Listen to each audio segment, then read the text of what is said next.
Open, outspoken, it's ophthalmology off the grid, an honest look at controversial topics in the field. I'm Blake Williamson.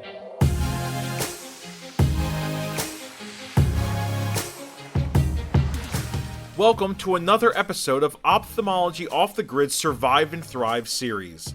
Today, Dr. Blake Williamson is joined by Drs. Valentina Lozano and Luke Rebenich, as well as Nick Sideris, founder of the Patient Pipeline, to discuss the intersection of medicine and social media.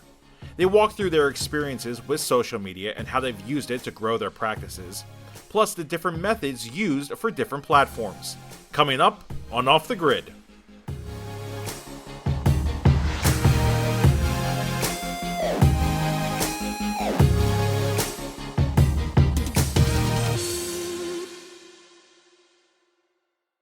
Support for this podcast comes from Bryn Mawr Communications. BMC produces a number of informative podcast series spanning a variety of topics in ophthalmology. Discover a new show at itube.net/podcasts.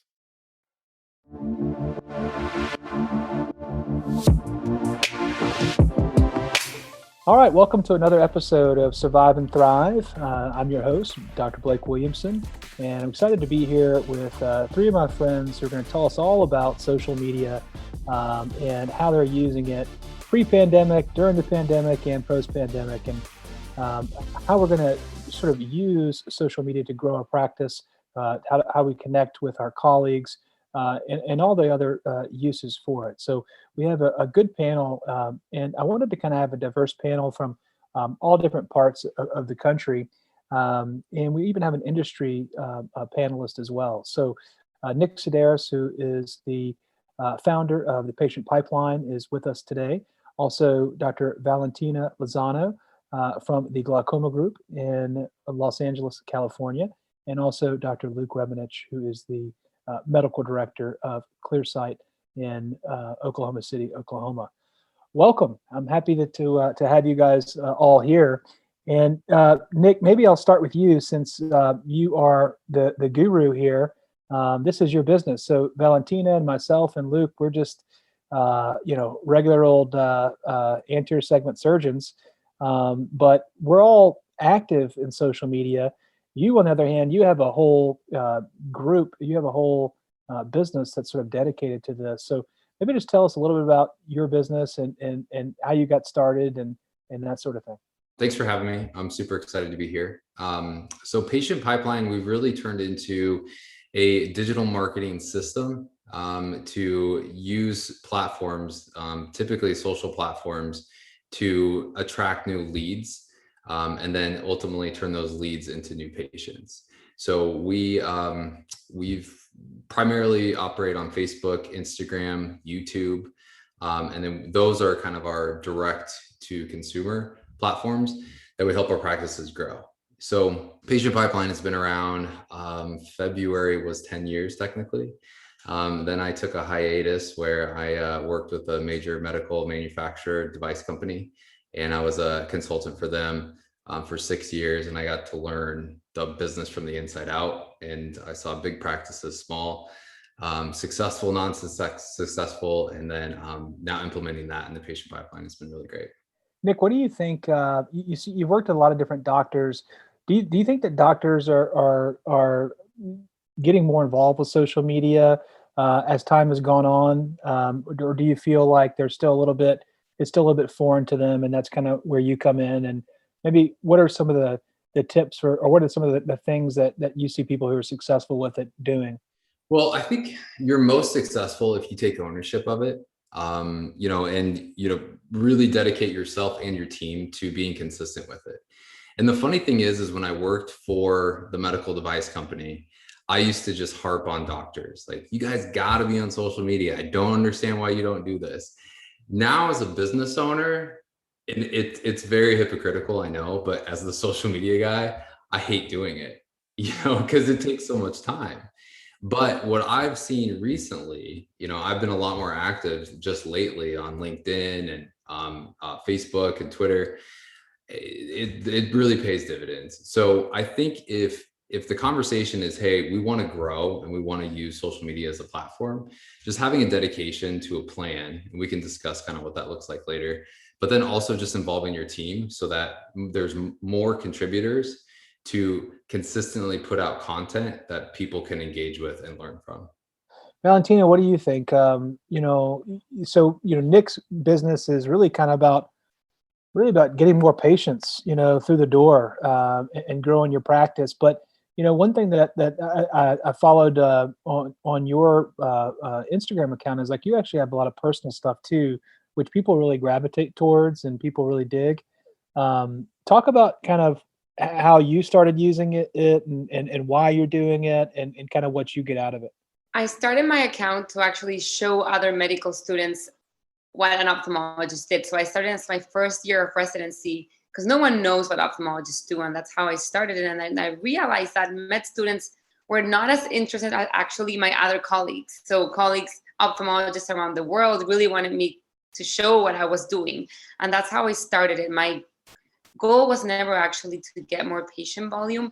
And that's something that I know I have to do it, but I don't know if I want to do it because my followers or people who really like my material are actually colleagues, not patients. And I get a little bit awkward when I see a patient adding me on Instagram, actually. So I just started working as an attending 3 months ago, and I'm still trying to decide whether I want to use my social media platform for patients or just continue doing what you're doing. You just mentioned doctors being more involved with social media, and I think now it's not a matter of doing, I think right now you have to do it. So it's just a matter of how you're going to do it, but you have to be out there because patients are looking for you online.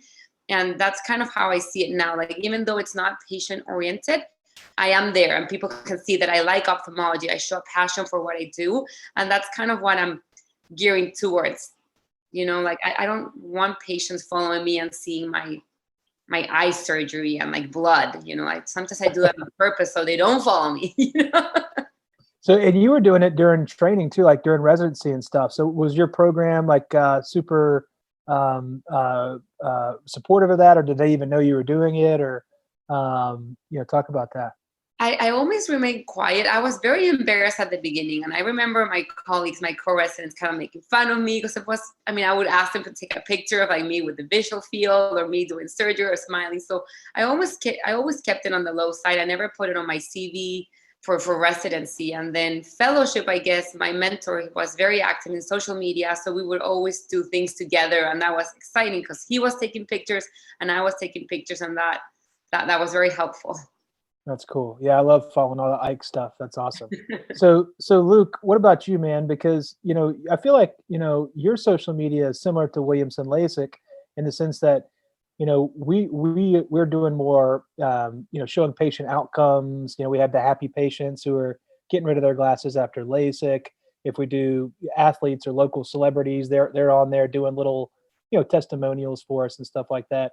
So it seems like you're kind of going straight to the patients and on that side versus trying to connect with, other ophthalmologists and medical professionals. It's kind of funny. Like years ago, I used to be very active in social media on a personal level, and as I took over Clearside a few years ago, we've really changed the direction of our social media.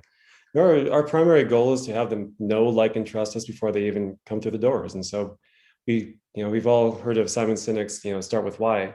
We want to not only say why we do this, but show why we do it. And so we show examples of people with good outcomes, living without limits. We show people having a good time. We want people to feel comfortable.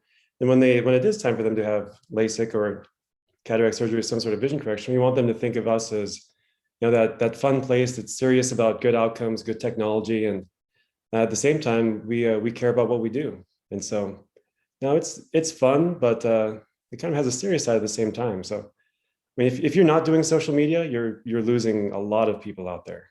Do you have a practice champion that kind of does it? I remember when I went and visited you, I watched you do like 150 LASIK surgeries back to back, it seemed like, but you had a gal that was there that was kind of in charge of the patient taking the pictures and all that. It wasn't you, you were too busy doing surgery. Yeah, we have a social media team. They're all volunteers. These are all people that just love social media and love our practice. And so they're in charge of taking pictures. They we have a little Clearside mascot. His name is Brian. He's a sloth. And Dr. Brian goes around and does fun things. And so like these are things that I don't even think of, but they just really show our culture. And so we have people we have those with a marketing title and those who are kind of nominated, and they all just add to our social media from a different facet. I mean, it's fun. If you're not having fun with social media, it comes across as inauthentic. Yeah, we have a good time with it at Williamson LASIK, and I have I feel like there's like 7 or 8 different people that have the login and stuff. Like Nick was talking. Nick has really helped us a lot with ours, and one of his big things is don't worry about creating some amazing post or anything. Just document what you're doing and try to post regularly, and don't think about it too much. Try to be raw if you can. And so I have multiple people that log into mine all the time, and I do it myself too. And we do have fun with it. It's a lot of fun. Nick, I want to ask you about, does size matter? Does the number of followers matter? Because, one thing that I've noticed is I feel like my team is really good at social media. They're doing Facebook stuff all the time, Instagram stuff all the time, but I only have 1,000, 2,000 followers, whatever it is. But if you follow someone like Valentina, or if you follow, Rupa Wong, or, there's several docs that I can think of that have tens of thousands, if not more, followers. And so I'm wondering if I'm doing something wrong. Like, do I need to be doing more personal stuff? Do I, is what I'm doing with showing patient outcomes and, happy post-ops and testimonials, does that really gravitate, or do people not really care about that? Because, I feel like it's pretty rare. Like, if my whole goal with my social media is to grow my business, that's what I'm trying to do. I'm not trying to connect with colleagues. I do that in different ways. I'm just trying to grow my business and do more surgery, right?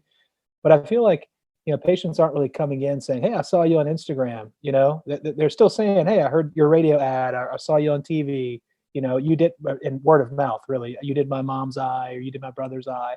That's what people are coming in. So I'm wondering if I'm kind of using it the wrong way. I'm kind of trying to reassess what my goal of it is. Well, I think you hit the nail on the head of really trying to define what the goal is. So with Dr. Lozano, she's like, "Hey, I want to connect with other industry people and have others see kind of behind the scenes of what it's like, going through residency and whatnot." Whereas with your practice, it's like, "Hey, we want to grow patient volume. So how do we do that?" And I think, with your Clearside, the same thing. It's like, "Hey, we're showing culture. We're showing positive outcomes, and then we're showing personality."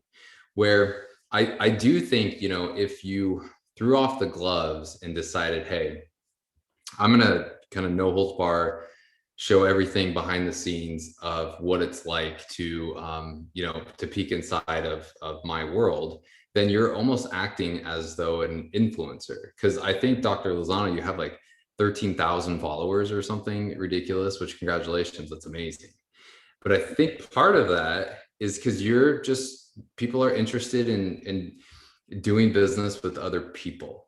That's the key here. So, when you're, going on some crazy trip, Blake, like on your personal Instagram, I'm sure you had a lot of comments when, you're out doing your, the campfire stuff and whatever. Like, I'm sure you probably had a lot of interaction with that. Now, if that was on the business profile, then you probably would get more engagement, more, following. And that's just something everyone has to decide on. Me personally, like I kind of, to your point, Dr. Lozano, with patients, it's like, I do kind of feel weird.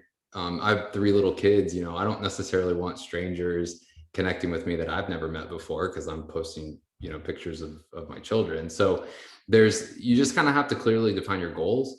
And if the goal is like, "Hey, I'm going to open the kimono and show my personal life, but maybe therefore I'm not going to post kids, or I'm going to keep things a little more professional," you just have to define your goal and then push forward that way. Valentina, do you have a personal account too, or is it all in one? Yeah, I'm surprised you said personal things, because I feel like I don't post anything. I mean, literally, I just posted something from my house and I was like debating it, but it's one of my best friends. Of course, best friends ask you for help. So I posted my my house because she just decorated it. So I feel like I never post anything about my life, but I do have a separate account. I don't think I ever used it.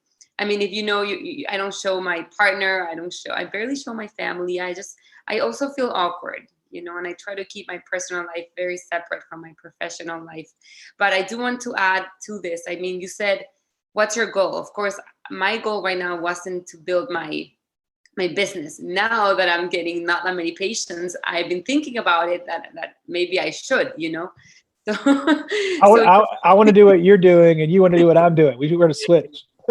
right. So I wanted to say I've been doing a lot of research. I mean, I just started this practice, and my boss, wasn't very tech savvy, so our website was actually very poor. And I came in and I'm like, oh my God, I have time. We need to fix the website. So I think, how would people find you? And I think it's very important for Luke and you, because you guys are refractive people, and then you are direct to consumer. So you're trying to reach the patient. For me, my patients kind of go through an ophthalmologist, a comprehensive one, or an optometrist, who then refers to me because I'm a glaucoma specialist. So it's a little bit different. But what you have to do, you have lots of patients. What are they going to do? They're going to go on the computer and they're going to type best LASIK surgeon in Tennessee, or anything. And the most important thing here is actually the SEO, the search engine optimization. So you want to be the first one there. You want to be the first website. So I think it's the most important for you if you want to build your practice, grow your practice. And of course, then having an amazing website. And I've been reading a lot too. So you have to have certain points. For example, patients do love connecting with you. So making videos, like short videos, not just your CV and having 3 paragraphs that they can get kind of boring. So they do like videos. Why did you pick ophthalmology? Or why do you love cataract surgery? So things like that. Of course, pre and post testimonials are super important too. What else? Yeah, I think that like a lot of connection with patients. But if you are trying to build your reputation, I think, as Luke said, it's a lot of work and you can get bored easily. And if you don't enjoy it, it's going to get not authentic.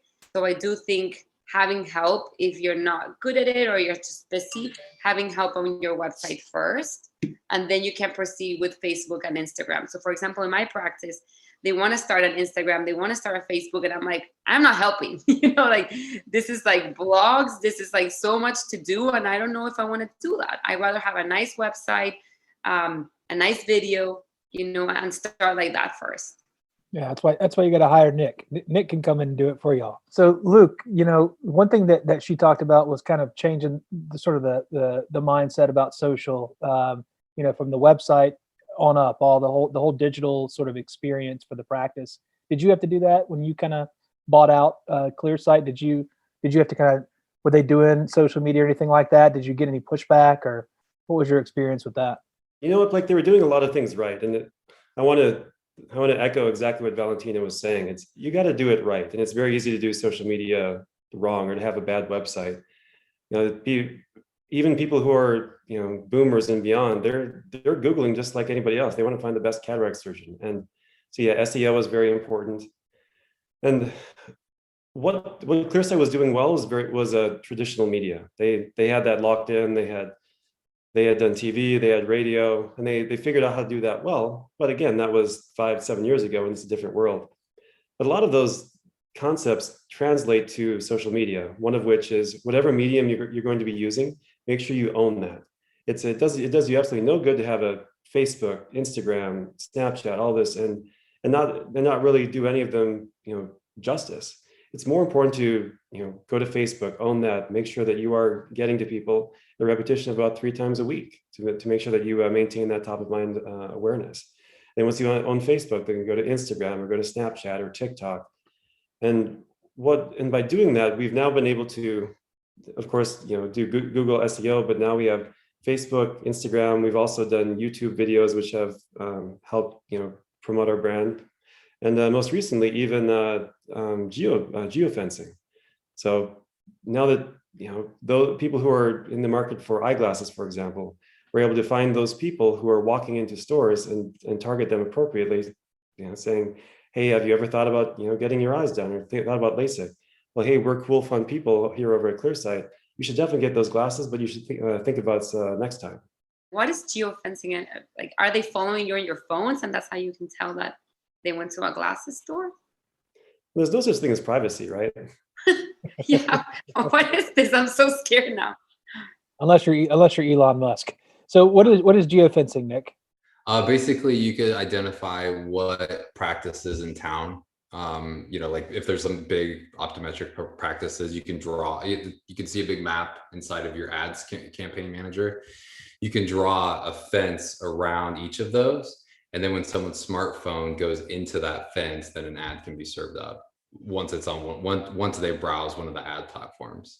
So, and that's just like the tip of the iceberg. See, Nick, like I feel like 5-6 years ago, like I felt like I was super innovative in social media, because whenever I would put an ad on Facebook, first of all, I realized what a difference between an ad and a post was, and I would go in there and do psychographics and infographics and geofence and do all that stuff 5 and 6 years ago, and that was kind of cutting edge at the time.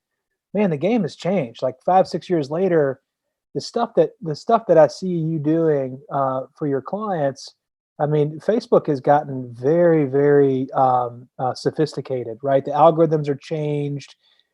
Just if you post something these days, even if it's a video, it's not necessarily going to get picked up by people. Can you kind of talk about what it takes to actually get something seen on Facebook these days if you're trying to grow your practice? For sure. And it's continually changing. I mean, right now we're in the middle of an iOS 14 change. So the new Apple software is going to completely disrupt Facebook ads. So we're very much on top of it, making sure that's not going to affect any of our clients, because basically Apple and Facebook are kind of, going head to head with the privacy and tracking. And so you're essentially on your iPhone, once you update it, when this rolls out, you're going to have more control and power over who is following you and what apps, which is obviously pretty good for a privacy standpoint from a consumer, bad from a marketing perspective, if we're transparent. But the interesting thing that we have found the most success with is always been very counterintuitive. So we've definitely done geofencing and other modes of ad campaigns as well.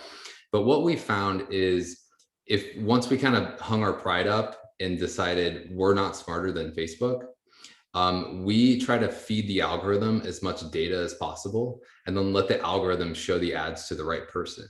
So that's the first thing. The second thing is, we have noticed that the uglier of an ad that we publish, the better it converts. And this really frustrated me when we first did it. So we do photos of a surgeon and a patient in a lane, was shot on an iPhone, works incredibly well. A front desk person sitting, at the front desk with a logo behind them, and then a photo of the outside of the building, which that one, makes me the most mad. But using those images on Facebook works really well, because if you think about when you're, on Facebook, our brains are just trained now that when you see a really beautiful photo or stock photography, you immediately think, oh, this is an ad, so I'm just going to keep scrolling. So as soon as we switch to these lower quality images, it does its job of stopping the scroll to say hey, what is this? Or maybe they recognize that building on the side of the road. So then they stop and then they read the copy. So our results have gotten way better. And that's always a conversation I have to have with a client, because it's hey, we're not this shoddy agency because we use these really ugly photos. We use them because it works. So Nick, if someone's listening to this podcast right now and they're thinking, wow, okay, I need to start doing social media. Maybe I want to grow my business. They're just starting practice, or maybe they've been out 5 or 6 years and they're looking to, finally kind of make a difference in terms of what they're doing marketing wise. Can you give them any type of rough estimate about benchmarking, about how much money they should be spending on marketing, and how much, of those marketing dollars should be sort of social, digital versus traditional? Yeah, I mean, it really depends upon the market, but at least from a percentage wise, interestingly enough, you can go really, really far with only $1,000 on Facebook per month, no matter what market it is. We've come into markets that were really big and they were pumping out like $7,000 a month in Facebook ads alone. And what we found was when we reduced that budget, we actually had better results. Because essentially what you're saying is like, hey, Facebook, I'm going to pay you $7,000, do what you want with it. And they're going to spend it. But instead, if we say, okay, here's $1,000 Facebook, and here's my target market that's, maybe more narrow, then it's going to actually produce better results because your audience size is much smaller, but it's big enough that the algorithm can move.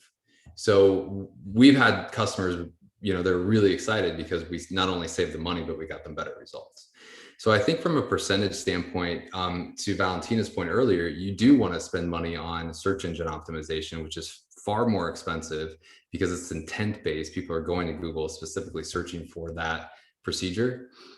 So we typically do about, I would say 60 to 70% is Google pay-per-click.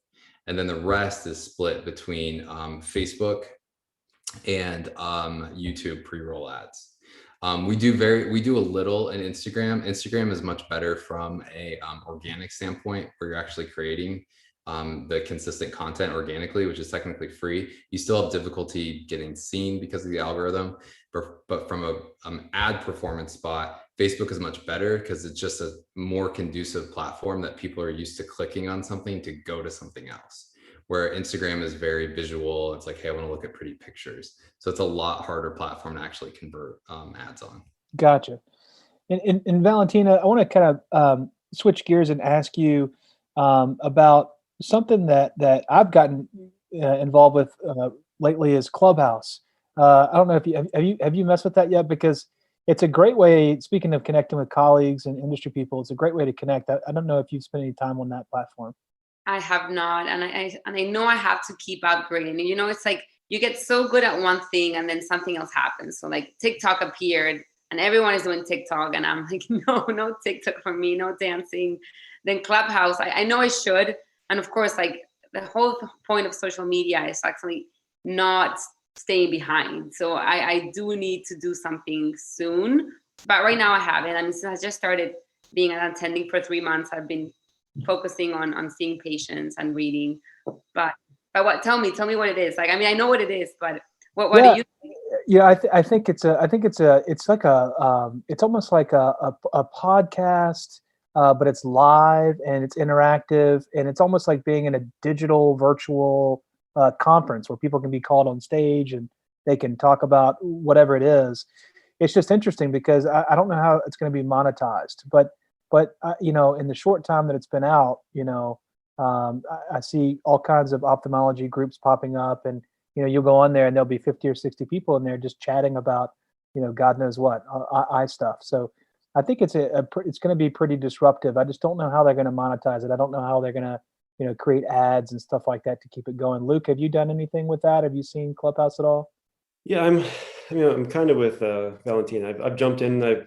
I've spent a little time, joined a couple conversations, and just thought, "Oh, this is really cool." I enjoy it from a personal level, but I haven't figured out how it would apply to a business level. I don't know how this would help Clearsight, for example. That being said, it seems to become more and more, used, and I think at some point it will be monetized, like you said. I think I'd probably ask Nick what his thoughts are, because it's. I have a pretty good understanding of social media, but I feel like a JV compared to Nick.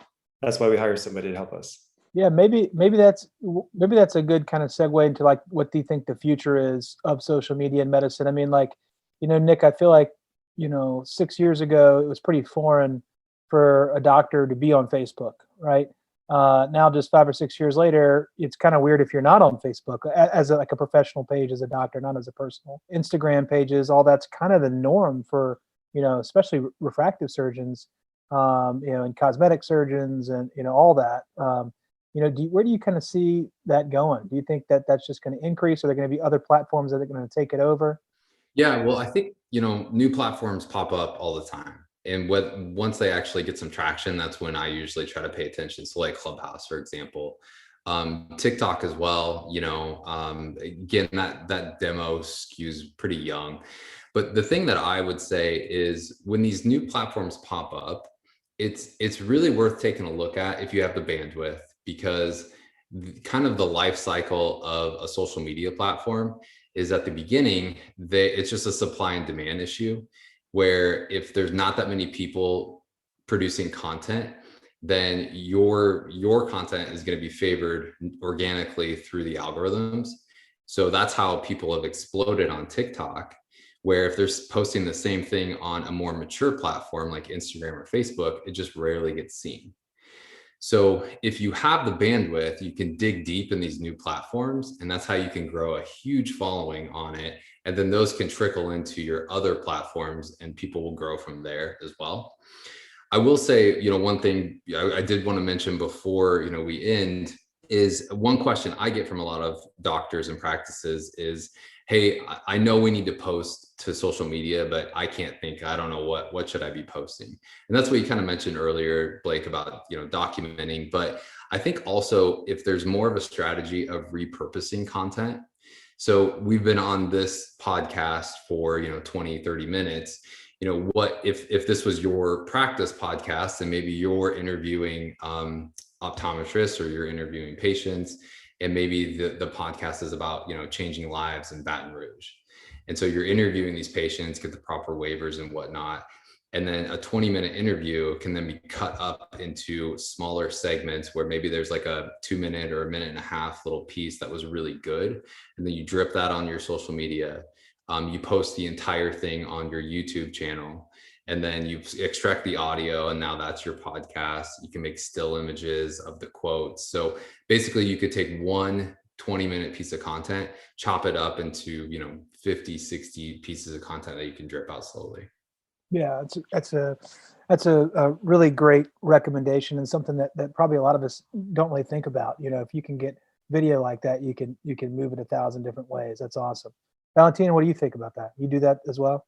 No, but I do want to say that whether you like it or you're not, you're going to be in social media. That's something that we need to know. So if you go online and you search your name will pop up there. And sometimes it's just going to be a bad review. And that's what's going to happen to you. So patients are going to go and they're going to see this 1-star review, and that's all you're going to have. So luckily we have different platforms. If you don't like talking, don't do Clubhouse. If you don't like dancing, don't do TikTok. But if you like having your own opinion, then Twitter is great. If you like pictures, then Instagram is great. So just try to pick a platform. And that's what I always say, like, look yourself up online and see what patients see when they Google you. And that's the thing, that if just take control of what's in there. There's platforms that you won't be able to control, like Yelp, like Google reviews, but take control of all the other ones. So have a picture on LinkedIn, have a picture somewhere so patients can go and see you there instead of just focusing on that 1-star bad review. Perfect.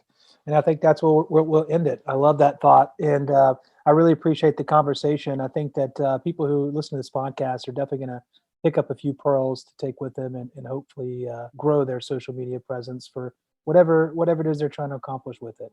And I appreciate you guys coming on Survive and Thrive.